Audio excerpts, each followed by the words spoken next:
El Niño ప్రభావంతో వర్షాభావ పరిస్థితులు నెలకొన్నప్పటికీ నర్సంపేట ఎమ్మెల్యే దొంతి మాధవరెడ్డి చొరవతో దేవాదుల పైప్లైన్ ద్వారా పాకాల సరస్సుకు నీటిని విడుదల చేయడం హర్షించదగ్గ విషయమని వరంగల్ జిల్లా యువజన కాంగ్రెస్ నాయకుడు శాఖమూరి ముఖేష్ అన్నారు. ఈ సందర్భంగా పాకాల రైతాంగం తరపున ఎమ్మెల్యే దొంతి మాధవరెడ్డికి ప్రత్యేక కృతజ్ఞతలు తెలిపారు. రానున్న వారం రోజుల పాటు ఇదే విధంగా దేవాదుల పైప్లైన్ ద్వారా పాకాల సరస్సులోకి నీరు విడుదలైతే నీటి మట్టం 20 నుండి 22 అడుగుల వరకు చేరుకునే అవకాశం ఉంది అని ఆయన పేర్కొన్నారు. పాకాల ఆయకట్టు పరిధిలోని రైతులందరూ సమృద్ధిగా పంటలు పండించి సంతోషంగా ఉండాలి అని ఆకాంక్షించారు. రైతుల అవసరాలను దృష్టిలో ఉంచుకుని పాకాల సరస్సుకు నిరంతరం నీటిని అందించేలా చర్యలు కొనసాగాలి అని ఆయన కోరారు.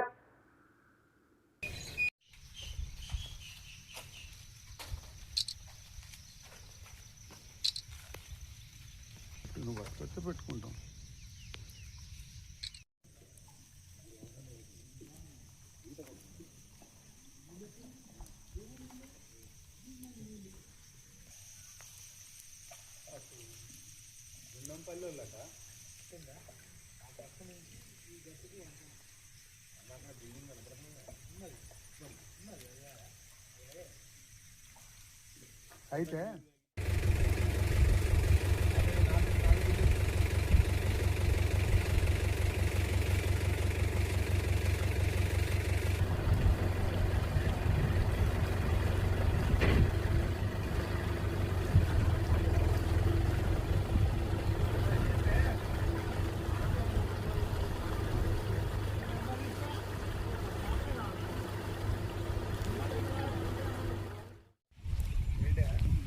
దేవాదుల రామప్ప నుండి పాకాల సరస్సులోకి గోదావరి నీటి తరలింపు ప్రక్రియ గౌరవ శాసనసభ్యులు దొంతి మాధవరెడ్డి గారి ఆధ్వర్యంలో ఇరిగేషన్ శాఖ వారి ఆధ్వర్యంలో గత వారం రోజుల క్రితం మొదలు కావడం జరిగింది.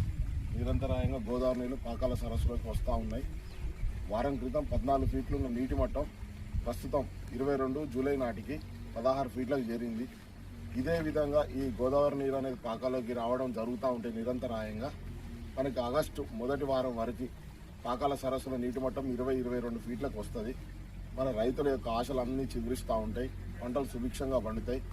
ఈ యొక్క చర్యకి ఉపక్రమించిన గౌరవ శాసనసభ్యులు దొంతి మాధవరెడ్డి గారికి ఖానాపూర్ మండల రైతాంగం తరఫున, పాకాల సరస్సు కింద ఉన్న రైతాంగం తరఫున హృదయపూర్వక నమస్కారాలు తెలియజేస్తూ ఉన్నాము.